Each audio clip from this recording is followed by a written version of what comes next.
And good morning, good afternoon, good evening, ladies and gents. This is your boy Casanova from Orlando, Florida, on this awesome and internationally podcast, Good Wine and Great Laughs, Season 9, Episode number 5, ladies and gents. And today is Saturday, August the 31st, 2024, and the weather here in Orlandito is going to be mostly sunny skies in the morning, followed by scattered thunderstorms in the afternoon. Highs of 90 degrees and lows of 75 degrees. Ladies and gents, welcome to Casa Casanova. If you are new to my YouTube channel, ladies and gents, what I do here at Casa Casanova, every Saturday is going to be a new wine that I present to you, and I do a wine tasting. I give a little description about the wine, and I let you know what I am thinking about this wine. As well, we always have a topic of the day, ladies and gents. And today the topic of the day is the Heritage Foundation and the GOP scheme against democracy. You're going to watch 3 videos with me related to this topic, ladies and gents. And if you like the work that I do, ladies and gents, I appreciate if you click on the like button as well. Please click on the subscribe button, because there's 2 clicks is going to help this YouTube channel to grow tremendously. I appreciate your support, ladies and gents. So let's jump right on the wine of the day. As you remember, last Saturday I have this one right here. That was the perimeter, and I told you they have 2 different leaves. See that? The blue one and the red one right here. The red one right here. Okay, this one was the sweet Riesling, and this one here is the regular Riesling, ladies and gents. So from the same brand, the perimeter. And according to the label in the back, say Riesling from Washington State, handcrafted to push the boundaries of winemaking. Perimeter wines reflect bold flavor and bright fruit, perfect for food, pairing, and everyday entertaining. Our Riesling offers an apricot and tangerine nose, layered with bright pear fruit flavors and punctuated with crispy acidity for a refreshing, lingering finish. Enjoy chilled. Medium sweet. Once again, this wine is from Walla Walla, Washington State. Contains sulfites. It's a vintage of 2021, and alcohol percentage. This one is 12.5, and the previous one was 10. So this one here has more alcohol percentage. My glass just fell over. All right, so I put my glass on. Ooh la la.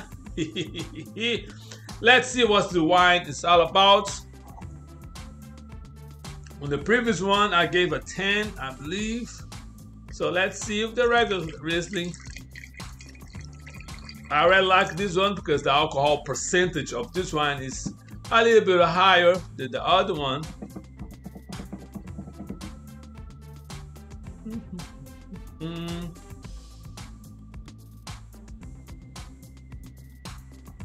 Okay.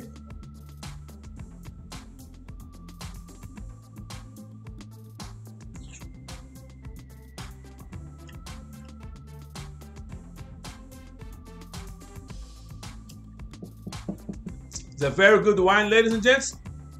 Comparing to this one here, I gave a 10 for this one. I give a 9 for this one. As far as the taste is concerned, I appreciate this better, but both are great wines. If you like white wine, like Riesling, I definitely recommend the perimeter, ladies and gents. And once again, like I always do, you're going to see a clear picture on all my social medias. 2 are listed over here as well on the LinkedIn. You're going to see a clear picture every Saturday for the wine of the day, ladies and gents. So let's jump on it. Hold on. Before I jump on it, let's pour a little bit more in my glass. Because, and credits to MSNBC, ladies and gents, and CNN. You're going to see 2 videos from MSNBC and 1 from CNN related to the topic of the day. So let's watch this video together. And like I always do, I keep drinking my wine here while I watch these videos. And once the 3 videos are done, I'll give you my 2 cents about what I think about the whole situation. So, let's go. It is showtime.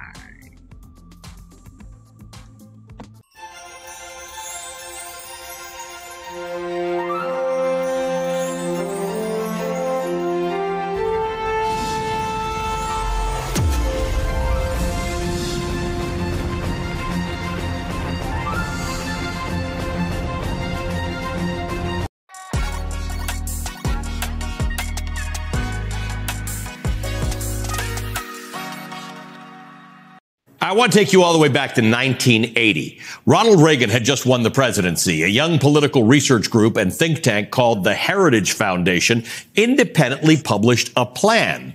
And the intent of that plan was to push the incoming Republican administration further to the right and introduce a more conservative ideology into the White House. The plan was called Mandate for Leadership, and it was a behemoth. 20 volumes, 3,000 pages, literally thousands of ideas laid out for the Reagan administration to adopt.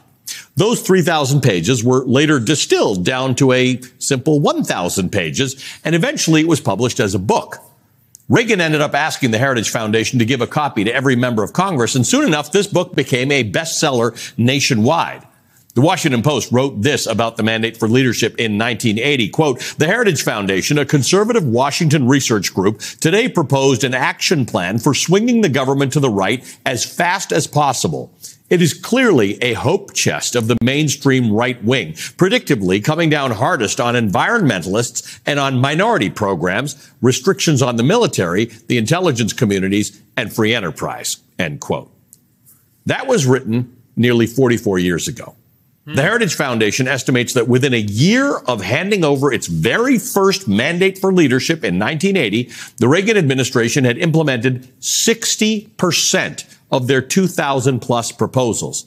Over the next 40 years, the Heritage Foundation would put out an updated version of that mandate every so often. They each had a marked impact on Republican priorities. The Washington Post notes that the Heritage Foundation has long had significant sway over the party. For decades, it was the only outside group that had access to weekly meetings of the Republican Study Committee, which is one of the most conservative caucuses that House Republicans have. Okay, fast forward today. We are up to the 9th iteration of this. What you're looking at now is the original Mandate for Leadership. This one is more commonly known as Project 2025. And while this edition pushes further into the right than any version that came before it, the evolution also highlights the Heritage Foundation's long game strategy. It's been pursuing many of these same goals for decades. Members of the conservative think tank have openly talked about the long-term plans of their movement, making it clear that they're still thinking 3 or 4 presidential elections down the line. It is, in part, a training program, one which the head of the Heritage Foundation promised will develop, quote, experts at killing bureaucracy, end quote. For decades, Heritage has written policy, it's recommended political appointees and personnel, it's backed the candidates it likes, it's pushed the top pick for the Supreme Court. All 3 of the Supreme Court justices nominated by Donald Trump were, in fact, backed by the Heritage Foundation to varying degrees. It's provided amicus briefs for every major legal case of the last 4 decades, including recent conservative victories like the repeal of affirmative action, the Dobbs decision that overturned Roe, the Loper-Bright decision, which overturned the Chevron deference, which kneecapped the powers of the administrative agencies, numerous major cases involving religious liberties, gun ownership and access, environmental policies, challenges to the Affordable Care Act, challenges to LGBTQ rights. The list is long. And while the Heritage Foundation has clearly found a very willing figurehead in Donald Trump, it does not depend on him. The Heritage Foundation obviously has high hopes for a potential second Trump term, but the architects of Project 2025 are clear that their vision is not just about this next election. Project 2025 doesn't die with Trump. It will live on. Joining me now is Rick Perlstein, a historian who's chronicled modern American conservatism. He's the author of multiple books, including the New York Times bestseller, Reaganland, America's Right Turn, 1976 to 1980. Rick, great to have you here. Thank you for being with us. It's a pleasure, Ali. Look, before the Heritage Foundation even came to be, its founders were staffers on Capitol Hill. Long story short, they saw that the biggest conservative think tank of the time had withheld some research and policy proposals until after a congressional vote because they didn't want to influence the vote. So one of the founders wrote in the official Heritage Institutional History, it was at that moment that Paul, a co-founder, and I decided that conservatives needed an independent research institute designed to influence the political debate as it was appearing in Congress before decisions were made, end quote. So that's exactly what they do. They are getting out there with their ideas and selling them ahead of time and letting politicians use them as their platform. Yes. The history kind of has three steps. Pre-existing think tanks like the Brookings Institution would do these kind of careful, peer-reviewed studies that were completely ideologically neutral about what the best solution for a public problem is, like say how much mercury could be in, water before it started threatening fish. And then this group, the American Enterprise Institute, came along and they said, wow, if we say that the technocratic neutral solution is a left-wing solution, and we do a careful study proposing a right-wing solution and send that off to Congress, then suddenly we've moved the center to the right because, it's just, we can choose the left-wing solution or the right-wing solution, right? But the left-wing solution was just the neutral scientific solution. And then the Heritage Foundation came along. And this was in 1973, 1974. And they said, let's do away with the peer review. Let's just basically create propaganda, make it look like scholarship, kind of create study-like objects to kind of persuade people in Congress and the media quite effectively that this is also a kind of neutral study just for the conservative view. And how effective it is really shown by that 1980 Washington Post article that you quoted, where they said, oh, this is the mainstream conservative laundry list.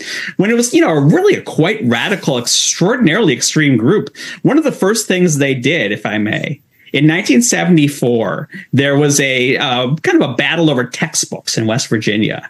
And, the school district there was, assigning Greek myths, for example, to the students to compare to kind of Christian myths.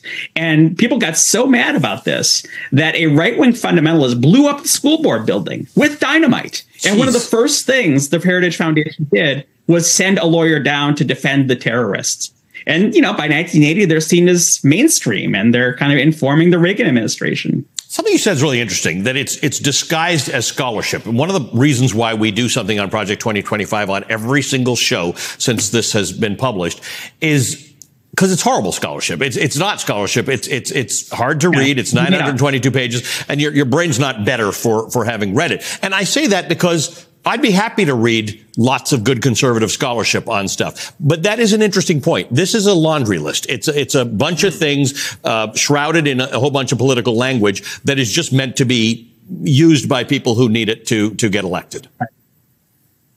Right. Grover Norquist, the right-wing tax advocate who makes every Republican legislator pledge never to raise taxes, right? He once said, all we need in a president, meaning us unelected conservatives, is someone who has a functioning right arm to sign the legislation we sent him. In many ways, that's what the Heritage Foundation is doing. It's kind of like what, the right describes as the deep state, this kind of group of people, unelected, who just kind of exist from administration to administration. I think a Rip Van Winkle in the Heritage Foundation who fell asleep in 1980 and woke up in 2024 could just show up for work on Monday. He would just need a glossary, say woke instead of social engineering. And, they're going to be doing it 20, 40 years from now. And all they're trying to do is create this turnkey operation that was thwarted in a lot of, the reason they only got 60% through was because the Republican Party had a lot of pluralism. Ronald Reagan's chief of staff and the people around him were moderates, right? But those moderates are gone. And, in a lot of ways, Donald Trump is, that strong right arm. He wants to please the conservative movement. And we saw with his judicial appointees that he was just perfectly willing to kind of pass on what the right-wing activist world, elected by no one, told him to do. In trying to set this up, in that introduction I did, our producer and I were talking about this idea that in 1980 they wanted the White House to go back to more conservative roots. And I was like, what are we back to? You, of course, have written Reaganland, you've written Nixonland, you've written about Barry Goldwater. The fact is, the folks at the Heritage Foundation thought that Nixon was not at all sufficiently conservative for their purposes. These folks were not part of the mainstream. It's worth understanding that this is now a mainstream conservative agenda in America, but that's not what American conservatism was. It's not what the Barry Goldwaters of the world would have recognized. Well, I mean, I think that in a lot of ways, conservatism is kind of a ratchet, right? It just kind of keeps on moving in only one direction. It can't really go backwards because every time conservatism fails, the solution is always more conservatism. You know, there must be a conspiracy of the deep state to sell us out. You know, it must have been Quislings. It must have been the left wing kind of, wreckers. So there's no way that conservatism can kind of go back to a milder, kind of thing because. Exactly. Because they painted that as socialism or liberalism, whatever. There's nowhere to go because you've vilified the middle. Although you see a lot of this stuff 100 years ago, right? I mean, in the 1920s, you could see that same kind of language, that having competent, non-ideological civil servants, that was a danger to government. I mean, that was a danger to corporations, right? So a lot of these ideas go way, way, way, way back. And what they try and do is turn back the clock to a time before we had, reasonable regulation in the public interest. And they want to go back to the robber baron days. Yeah, and that's very clear from reading this very difficult read. Rick, good to see you. Thank you for being here. It's a great conversation. Rick Perlstein is an important historian who focuses on modern American conservatism. He's a best-selling author of multiple books, including Reaganland, America's Right Turn, 1976 to 1980.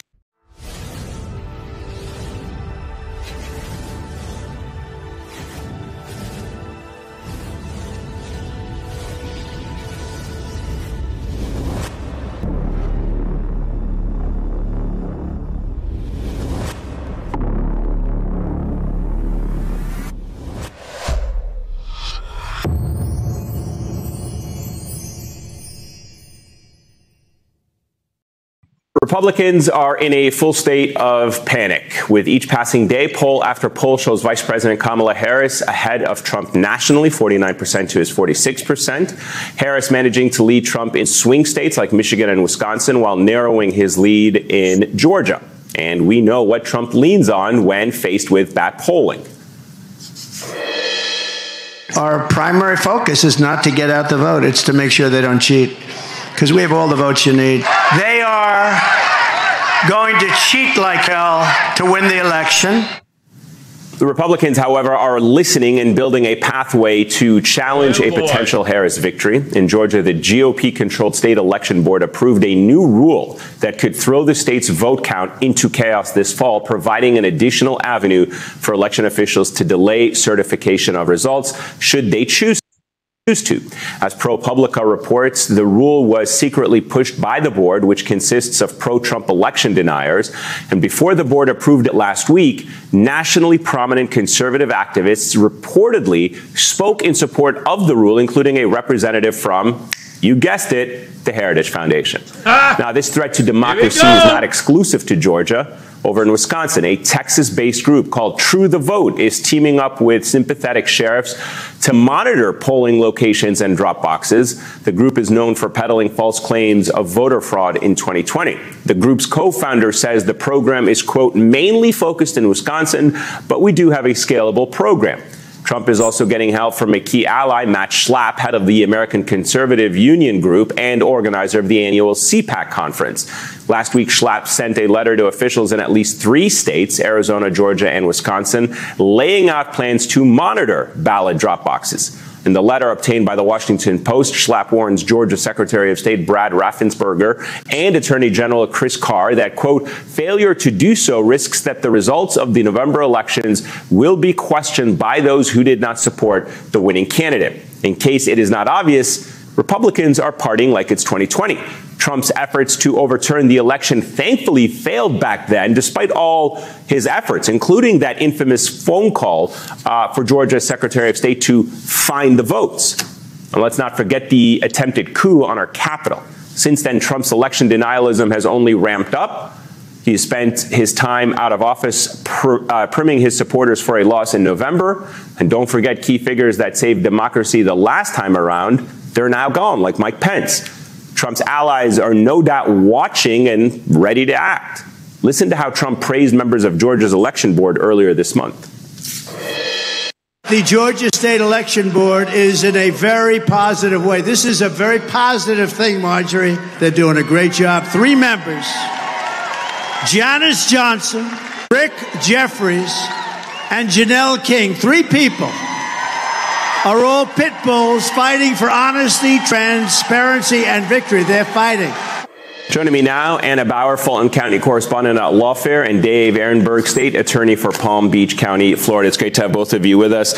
Anna, talk to us about this Georgia election board. It really went under the radar nationally. Now it's full blown. People are seeing it's too little, too late now to do anything about it. But Trump, as we just saw in that clip, referred to the board members as his, quote, pit bulls. What do we know about them, and how far they are willing to go for him, so to speak, now that he's nationalized them and platformed them by calling them out, as we just saw in that clip? Right. So the state election board is an administrative body of unelected officials. They are able to set rules for elections within the state. However, they are somewhat limited in their ability to set those rules, in that they have to be consistent with Georgia's statutes and what has been passed by the General Assembly, as well as Georgia case law. But we've recently had an interesting change within the state election board. It used to be controlled by a mix of a Democrat and then some more moderate Republicans, people who have policy positions around elections that are more akin to Brad Raffensperger, the Secretary of State of Georgia, who famously was on the phone call and the subject of many of Trump's attacks in 2020. But recently in the spring, there were changes to that board so that we now have 3 Trump-backed and Trump-praised, as you saw at that rally, election board members who have taken steps in recent weeks to change some of these election rules in ways that are consistent with policy positions that Trump and MAGA affiliates have wanted to move in terms of their so-called election integrity efforts. Dave, walk us through the chaos that something like this could create for the election if Vice President Harris does win in Georgia, and then they push to delay certifying the vote. What does that sense of chaos do to the outcome? Eamon, that's really what they could do. It's chaos. It's a gum up the works. They're trying to delay things and to sow doubts in the minds of Georgians and Americans that there is somehow some ballot fraud. They're hoping eventually to cause Congress to jump in and to try to overturn the election. This is their plan. And the way we know this is that, as you and Anna pointed out, you saw that rally, and Trump called out the 3 members of the board who were on his side. One of them was there at the rally, taking a bow, living it up. I mean, that doesn't sound like nonpartisan, fair, objective election officials to me. So their whole intent is to help Donald Trump. Now, the good news is that the final say really is up to the governor and the Secretary of State, Brad Raffensperger. They have proven, based on the last election, that they have no tolerance for Republican election shenanigans. But these local officials now are empowered to delay matters, and that could throw a wrench in the plans to get the certification in on time. And according to the Washington Post, the Georgia Election Board has signaled, as I understand it, plans to adopt nearly a dozen additional rules in coming weeks, despite the warnings from state and local officials that the lateness of the calendar in which they're trying to do all of this all but guarantees confusion and mistakes. It is the point in all of this, right, is to create and sow this confusion, part of the MAGA strategy. Right. I do think that is part of the strategy here. I will point out that some of the recent rule changes, for example, use incredibly vague or ambiguous terms. They create confusion in that they seem to be inconsistent with Georgia's statutes. They seem to invite litigation. I think that it's likely that we could see some litigation around the recent rule changes related to certification, as well as the rule changes that relate to the tabulation of votes. One of the more concerning rule changes that we've recently seen is a rule change in which it is stated in this rule that if a local elections board finds fraud in an investigation of the precinct returns, then they must find a just method of tabulating those votes. People and sources that I've talked to close to the matter in the past week have indicated that proponents of this rule think that gives local election officials the ability to potentially disregard votes if they believe that there has been fraud within the precinct returns.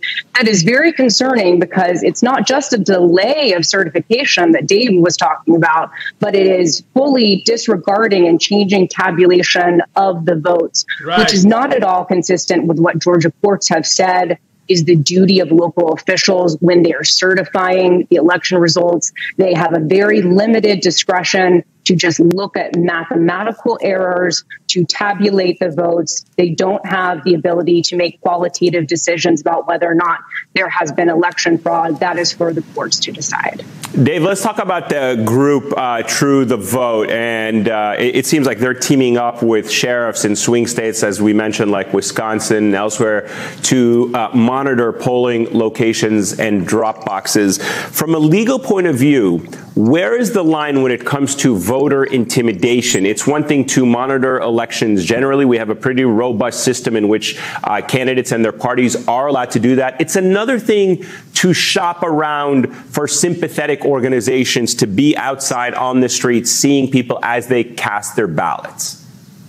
Yeah, it's going to take strong leadership from local and state elections officials to avoid the shenanigans by True the Vote. See, True the Vote is a Texas-based group, and they have tried to cast doubt about elections in various states. They tried to do so in Georgia in the last election. In fact, they filed suit against Brad Raffensperger. They said they had affidavits and evidence that there was fraud. And then a judge did something amazing. The judge compelled True the Vote to turn over the evidence. And guess what, David?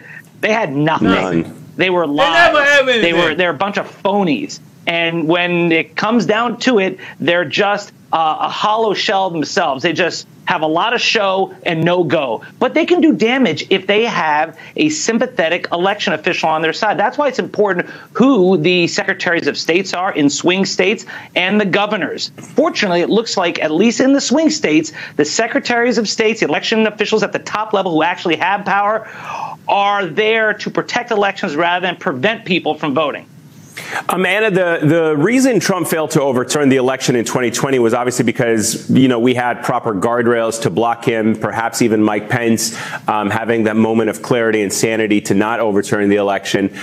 You had at the DNC election officials assessing the threat at an event hosted by the Brennan Center. And their greatest worry, according to the Washington Post, was, quote, the possibility of civil unrest. Even if efforts to subvert election results fail, an army of angry Trump supporters could resort to violence, just as they did at the U.S. Capitol on January 6, 2021. If that is true, I'm curious, based on officials that you have spoken to across the Atlanta metro area, perhaps even on the state level, are they at all concerned with the possibility of unrest, given what had happened in 2021, and this scenario that we now find ourselves in? You're damned if you do, damned if you don't.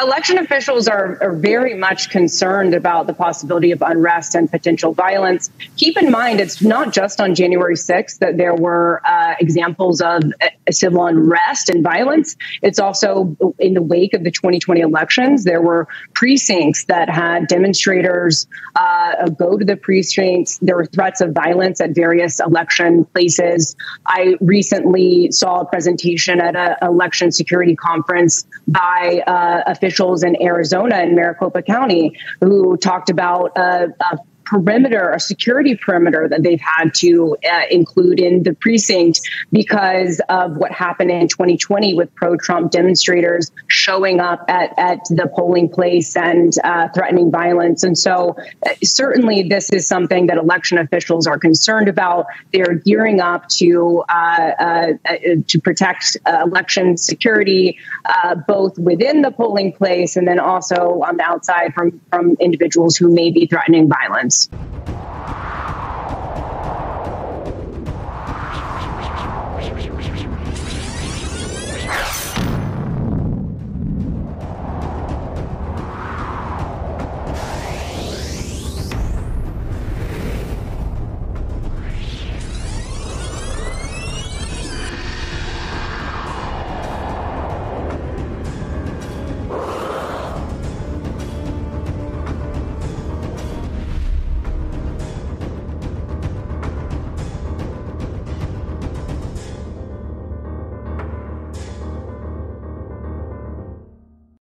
homes raided, phones seized, allegations of voter suppression. That's what's going on in Texas as we speak. A Latino civil rights group calling for a federal investigation after its volunteers said they were targeted by Texas Attorney General Ken Paxton. The civil rights organization, LULAC, says officers broke down a door. They say an 80-year-old's medicine was taken. They say an 87-year-old's home was raided at 6 o'clock in the morning. She's quoted in the New York Times as saying, they searched everywhere. My underwear, my nightgown, everything. They went through everything. And a Democrat running for state House representative says her home was also raided. Cecilia Castellanos says, quote, this is all political. Exactly. Here is the state director of LULAC speaking out today. We're asking the Department of Justice to step in. Because justice and equality, that pathway to justice and equality in our community is at the ballot box. So if they think that they're going to stop our community from coming out, they've got another thing coming. Now, no charges have been filed, but the Republican AG had previously said that his office conducted searches after a local prosecutor referred, quote, allegations of election fraud and vote harvesting. Ladies and gentlemen, let me pause this video real quick. This man right there is the AG of Texas. If you're not from Texas, or if you're not living in Texas, or if you're not paying attention to what's going on in Texas, this man, I believe was last year, was under impeachment. All right? They brought a lot of facts and documentations about how corrupt Ken Paxton is. But because in the Texan House, the majority were Republicans, they let this man go. That's just a simple example of how corrupt a lot of Republicans are. They don't give a damn about it. They are about the power. And then when we talk about Trump is keeping talking about, oh my God, now they're going to cheat. They are the one that's trying to do everything else to cheat during this election. Moving forward. Unquote, during the 2022 election to his office. And we've reached out to Paxton's office for comment, but have yet to hear back. Now I want to bring in Cecilia Castellano, along with Texas State Senator and Democrat Roland Gutierrez. Thank you both so much for being here. When I first read about this account, it was just shocking, to say the least. But Cecilia, can you tell us what happened when officers arrived at your home? Yes, ma'am. It was about 6 in the morning on August 20th. As a strong Latina of faith and owner of a construction company, I could have never been prepared for what I experienced. Now, although I didn't experience in depth my actual home being raided, but Office of the Attorney General did come to my home that morning at 6 a.m., ringing my doorbell, knocking on my door. When I peeked out, there was flashlights flashing into my home, and they asked me if I was Cecilia Castellano, and I said yes, I am. And they told me that that they needed to talk to me, and if I could open my door, I did. And I said, "Well, are you guys like the real Attorney General? Because I'm not sure why y'all are here." And they said, "Ma'am, can we come in?" I said, "Well, can you please hold on so I could get my husband?" When I went to go get my husband, they were already standing by my dinner table. And it was kind of disturbing to me because my son's door is just a few feet away where he was sleeping. My son did hear everything. And what gets me mad as a mother is that, number one, this came in on a school day. And number two, okay, I understand that they came to do their job, to take my phone, but I believe that it could have been done in a different manner if they were so concerned about what is on my phone. However, when I asked them what, if I could see the search warrant, what is it saying? Why are you here? They had no knowledge. They said they had nothing except to come and take my phone. They had no paperwork, Cecilia? I'm sorry? They had no paperwork to show you or anything like that? They provided a search warrant, a one-page search warrant, but there was no specifics on it. As far as why did they want my phone? And so that's what disturbed me. They did take my phone, which I use for business and personal. And I do have a campaign phone, which I do not carry with me. So it's not located here at my home. And so there was no specification. It just stated the phone that was located at my home address. And so I gave it to them. They thanked me for not giving them a hard time. And I said, well, I have nothing to hide. I mean, I'm not sure, again, why you're here. And they said, Ms. Castellano, I'm really sorry that I've had to meet you under these circumstances. You don't look like the type of person that should be going through this. And I hope to meet you again in a different circumstance. And they were here for about maybe 45 minutes, and they gave me a sheet of paper of my phone that they took, the identification of the phone, and they left. And thereafter, my husband and I sat down and talked, and I was shocked. I'm still shocked. Yeah. I'm mad.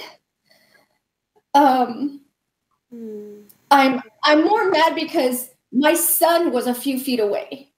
I'm mad because my son calls me at work asking me, Mama, is everything okay? Mama, what happened? And I couldn't talk much while I was at work. And a matter of fact, since that day, as I walk into my home, I feel no peace in my home. I can look towards my dinner table and see those men standing there. My son comes and lays with me every night and hugs me tight. That's how our nights have been before he goes to sleep. He's 14 years old. I mean, seriously, what 14-year-old does that? Yeah. And today, as we were getting ready for the press conference, he made sure that Dad was going to be there and that Dad was going to be able to be there to protect Mom.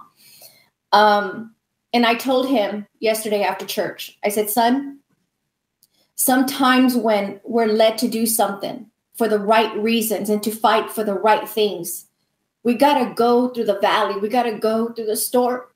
But this is why people like those before us, whether it's Martin Luther King, whether it's any other activists that have gone before us and have died for us, we have the rights we have today.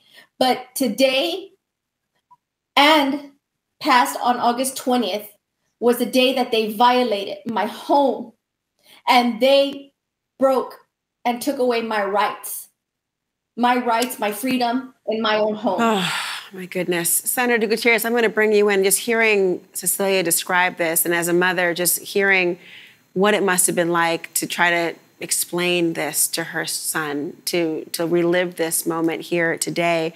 What are these allegations by the Attorney General? Where are they coming from? This was not the only person whose home was entered in this way or things even taken.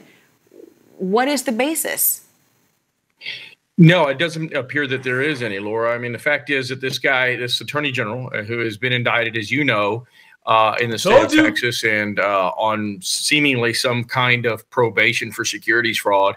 This is the umpteenth time that he's done this. Every election cycle, he picks a race or two that is contentious, like Cecilia's, and goes out and makes these allegations. And here you have these allegations of vote harvesting, if you will.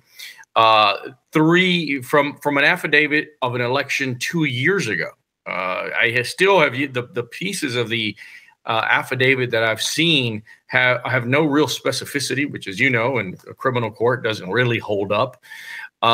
This man has gotten what he's tried to do, which is basically have a narrative for an election so that they can try and beat Cecilia in November. This is unfortunately what's happening.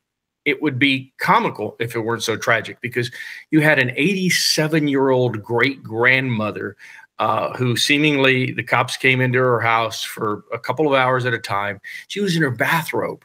They didn't allow her to change clothes. You had another 82-year-old woman and an 84-year-old woman.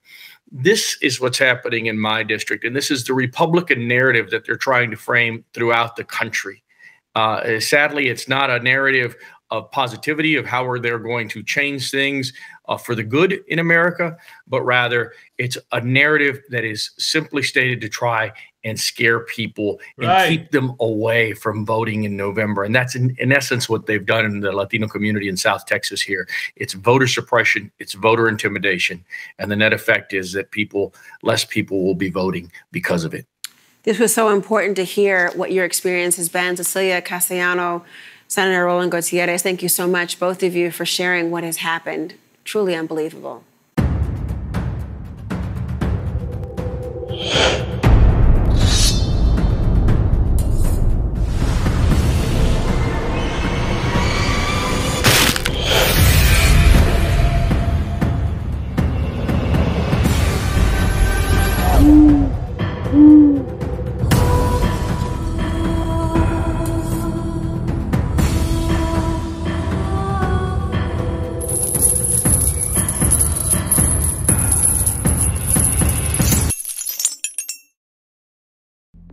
And ladies and gents, as we watch the 3 videos right here about what the Heritage Foundation and the GOP schemes against democracy are doing, this is a very, very, very serious, as you can see. And I believe I say about the AG Ken Paxton, I said let's say, but you can Google. I believe it was between the last year or in the beginning of the year that he was going through his impeachment. And then, for something like I say, they let him go, say that he was innocent, so he's good to go, so he's doing the same thing. And this is a pattern that that's not the first time that he's doing that. According to the representative from the Democrat Party from Texas, he did that 2 years ago. You know what I'm saying, ladies? And so it's crazy. It is really crazy. It's very, very important for you to get involved with it. Now, I'm going to quote a Virginia delegate during the Democrat convention. The Virginia delegate Joshua Cole said something that's very, very important, but he was focused on young people, and I'm going to expand whatever he said, expand it to everybody. And quote, he said, if you don't care about politics, you don't care about politics, but your landlord does. That's why your rent is high. You don't care about politics, but your boss does. That is why your pay is low. You don't care about politics, but insurance company does. That's why your premium is high.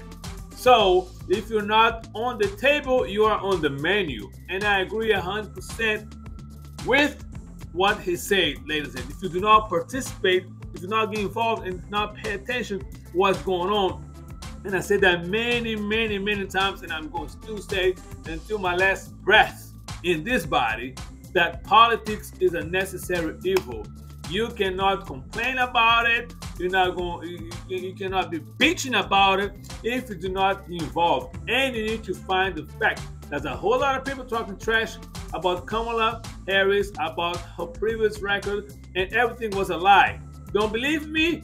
Ask D.L. Hughley, because he was present on the Democrat convention, and he was the one he admitted that he was hurting stuff and he was talking trash about Kamala without doing his research.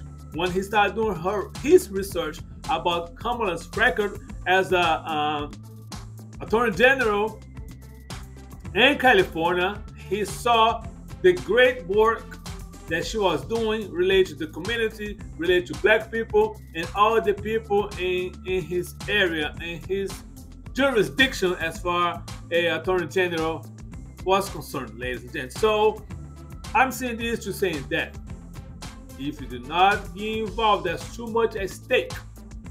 Now, like Ken Paxton and other Republicans and the Heritage Foundation, they want to go back to they want to be a dictatorship.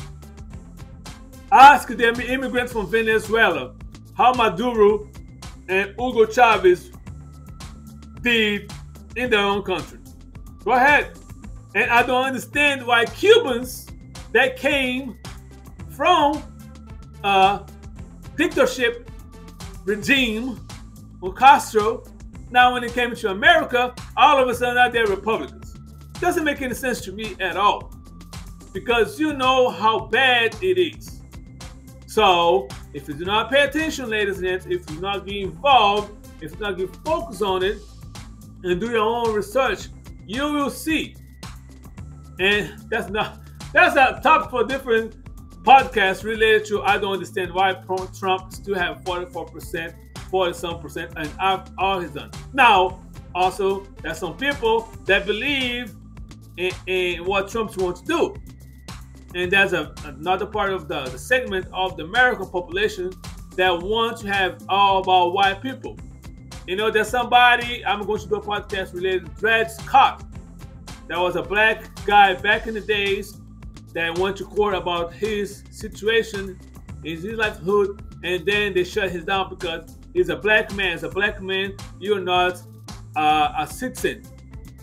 So that's the base that some Republicans are using to block the candidacy of Kamala Harris because she's a black woman. So for all black Trump supporters, please do me a favor and check the Dred Scott case.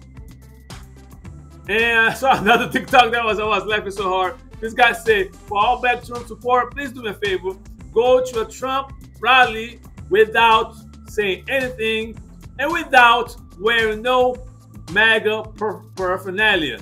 Nothing that say Trump. Let's go over there. And another thing too that I saw too on TikTok, that a lot of these black people that you see in the back of Trump, a lot of people are getting paid. They are there just for the money.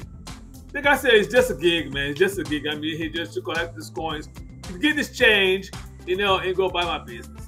So it is what it is, ladies and gentlemen. So please, once again, into election day, I'll be talking a lot about this stuff because I believe it's important. I believe this is important for you and I to be involved and pay attention because I said before, it's going to be too late after on November 6th if Trump is the president. Don't be crying. I remember that feeling in 2020. I remember exactly what it was. I was in Denver, Colorado, doing training for my job. You know, I went to sleep. I was watching the count of votes. I fell asleep. I woke up about 3 or 4 o'clock in the morning to go to the bathroom. The TV is still on, and now all of a sudden Trump is the president and president-elect. And the feeling that I have at that particular night was somebody very, very dear to my heart. It just passed. That was the feeling that I felt. And we all lived for 4 years of nonsense, shenanigans, and chaos. That's all the Trump brings, ladies and gentlemen. So, once again, ladies and gentlemen, this is a boy Casanova. Please be safe, be kind, and be blessed, and do the best to what you can do, what you got. Salute.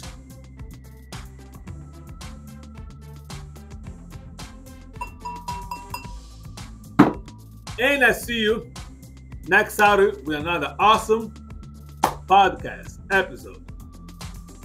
Holla!